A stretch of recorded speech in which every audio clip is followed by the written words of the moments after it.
Ever looked around a prototype helicopter before?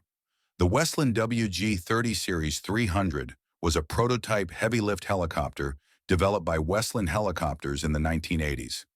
Designed to succeed the Wessex and Puma in the British military, the Series 300 incorporated significant advancements, including more powerful engines, a strengthened airframe, and improved avionics. It was intended to provide enhanced capabilities for troop transport, casualty evacuation, and other military roles. However, despite its potential, the Series 300 did not enter production due to a lack of orders in the selection of the larger EH-101 helicopter by the British Ministry of Defense. What are your thoughts? Should the type have entered service?